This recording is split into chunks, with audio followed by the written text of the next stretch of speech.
Assalamualaikum. Halo teman-teman, kembali lagi di channel YouTube kita, Korisma Ardela. Nah, kali ini kita akan membahas tentang bank umum.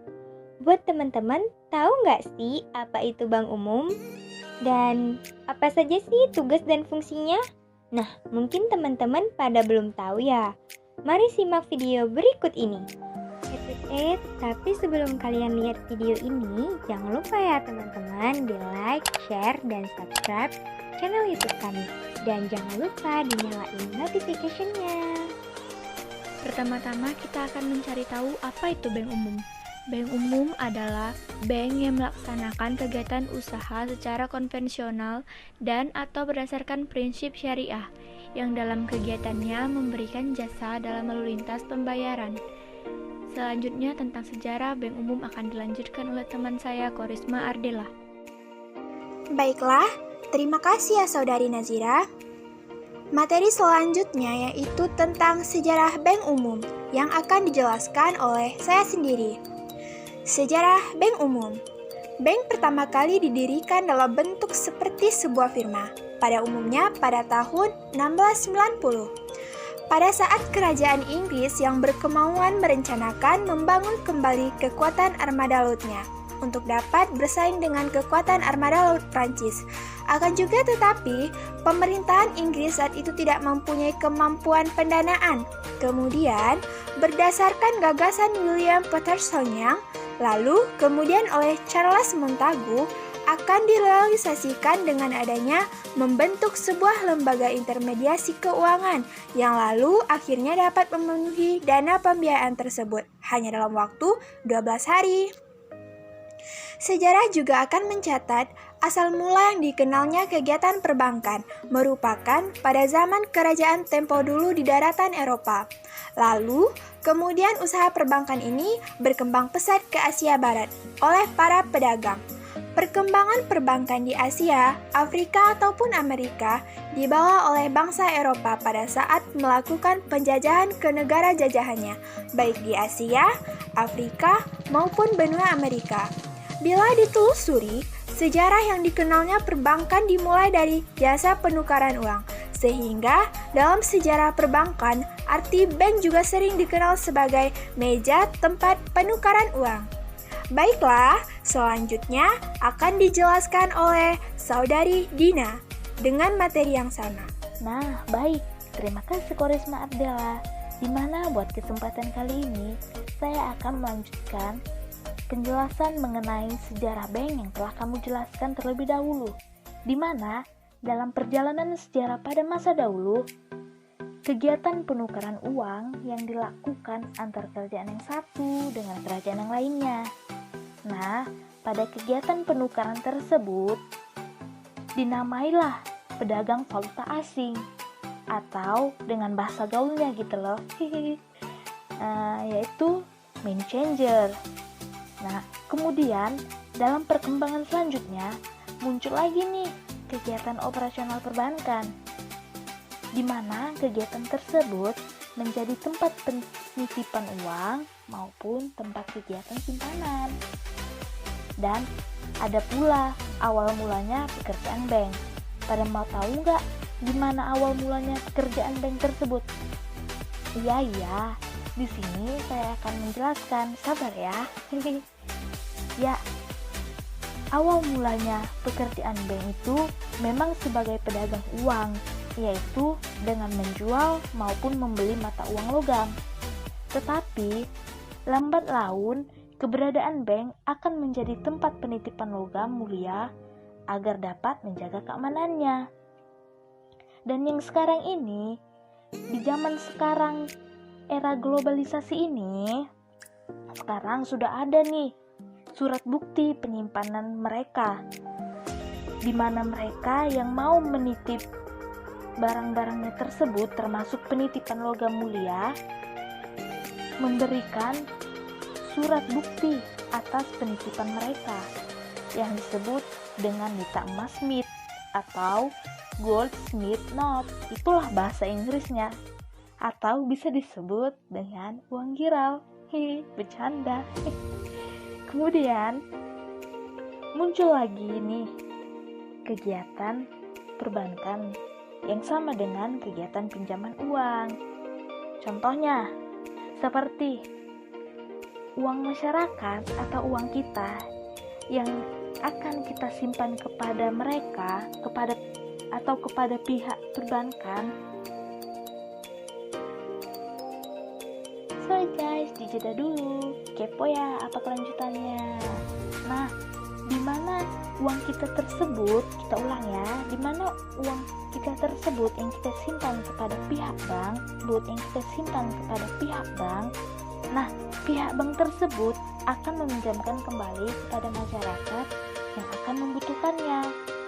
Kemudian, dari jasa-jasa mereka yang mereka berikan kepada masyarakat, jasa-jasa bank lainnya akan menyusul sesuai dengan perkembangan zaman ataupun kebutuhan masyarakat. Di mana kebutuhan masyarakat sekarang kan semakin beragam. Misalnya nih, seperti kita ingin menabung untuk naik haji, dan ataupun bisa juga nih kita uang tersebut bisa kita bayarkan misalnya untuk pembayaran pajak, pembayaran rekening listrik, dan pembayaran air atau PDAM. Atau bisa sih lebih banyak lagi, tapi ya kan tidak bisa disebutkan satu-satu, mungkin terlalu panjang kali ya waktunya. Oke, baiklah kita lanjut. Dan lama-kelamaan meja-meja tersebut akan berubah nih menjadi suatu bangunan yang biasa kita sebut dengan bank. Nah, bank inilah yang memiliki arti dan memiliki makna atau pengertiannya, yaitu di mana bank ialah lembaga keuangan yang usaha pokoknya ialah memberi kredit ataupun jasa lalu lintas kekurangan. Sorry guys, salah menyebutkan. Ataupun jasa lalu lintas keuangan. Atau juga bisa disebut dengan peredaran uang. Terima kasih ya kepada teman saya Dina Anggreni. Nah, kembali lagi nih kepada saya Putri Anggreni Sulri. Kali ini saya akan membahas tentang tujuan bank. Tujuan bank berdasarkan Undang-Undang Nomor 10 Tahun 1948. Secara garis besarnya, tujuan perbankan Indonesia ialah akan menunjang pelaksanaan pembangunan nasional dalam rangka yang meningkatkan pemerataan, pertumbuhan ekonomi, maupun stabilitas nasional ke arah peningkatan kesejahteraan rakyat. Bank umum dibagi menjadi dua jenis. Kalau boleh tahu, teman-teman sudah tahu nggak bank apa saja? Nah, belum tahu kan? Ini Putri kasih tahu. Yaitu bank devisa dan bank non-devisa. Bank devisa terdiri dari Bank BNI, Bank BRI, dan Bank Bukopin. Sedangkan bank non-devisa terdiri Bank BCA Syariah, Bank Panin Syariah, dan Bank Dinar Indonesia. Ada dari tujuannya, tentu aja dong, ada dari tugasnya. Nah, tugas bank umum yaitu menghimpun atau mengumpulkan dana dari masyarakat. Tujuannya untuk menjamin keamanan uang, agar uang yang kita miliki aman dan terjangkau dari pencurian. Yang kedua, mengeluarkan dana ke masyarakat. Mengeluarkan dana ke masyarakat bisa berupa uang pinjaman yang dibutuhkan oleh masyarakat. Oke teman-teman, materi yang tidak kalah menarik juga akan dibawakan oleh teman saya yang bernama Anissa Putri. Thank you teman-teman, kali ini giliranku. Aku akan membahas tentang fungsi bank. Fungsi bank terbagi menjadi dua, yaitu fungsi bank secara umum dan fungsi bank secara khusus. Fungsi bank secara umum biasanya meliputi pelayanan jasa keuangan, seperti penghimpunan dana dan penyaluran dana. Fungsi bank khusus. Fungsi bank khusus terbagi menjadi tiga. Yang pertama, agent of trust, yaitu lembaga yang berdasarkan kepercayaan. Yang kedua, agent of development, yaitu lembaga yang mobilisasi dana untuk pembangunan ekonomi di suatu negara. Yang ketiga, agent of service, yaitu lembaga yang memberikan pelayanan jasa perbankan dalam bentuk transaksi keuangan kepada masyarakat. Pembahasan fungsi bank sudah selesai. Selanjutnya akan dibahas oleh Fitria. Baiklah, terima kasih saudari Putri. Nah, Materi selanjutnya akan saya jelaskan, yaitu tentang tantangan yang dihadapi oleh Bank Umum. Tantangan yang dihadapi oleh Bank Umum yaitu yang pertama, likuiditas di sistem perbankan yang terus mengetat. Hal ini disebabkan karena sulitnya bank meningkatkan pertumbuhan dana dari pihak ketiga. Yang kedua, kondisi ekonomi nasional yang cenderung tumbuh di bawah ekspektasi. Dan yang ketiga, resiko melemahnya kualitas aset karena dampak perlambatan ekonomi. Nah, selanjutnya akan dilanjutkan oleh Saudara Farhan dengan materi kondisi Bank Umum di Indonesia saat ini pada masa pandemi COVID-19. Kondisi Bank Umum di Indonesia pada saat masa pandemi COVID-19 ini masih terbilang aman. Menurut Ketua Dewan Komisioner Otoritas Jasa Keuangan atau OJK, Wimbo Santoso mengatakan, kondisi industri perbankan saat ini masih terjaga di tengah pandemi COVID-19. Wimbo mengatakan hal ini disebabkan dukungan tingkat permodalan yang tinggi dan likuiditas memadai meski intermediasi perbankan mengalami tekanan sejalan dengan melambatnya perekonomian domestik. Permodalan industri perbankan terus mengalami peningkatan. Tercatat pada Agustus mencapai 23,2% dibanding Juli berada di 22,96%. Alat likuid yang dimiliki perbankan terus mengalami peningkatan dengan masih tingginya pertumbuhan DPK dan lemahnya demand kredit.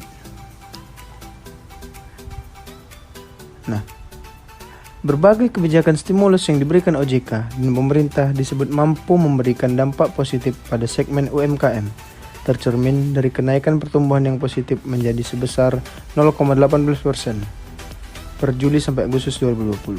Meski secara keseluruhan kredit segmen UMKM yang terkontraksi dari Maret 2020 hingga Juni 2020 membuat kredit UMKM masih terkontraksi minus 2,35%.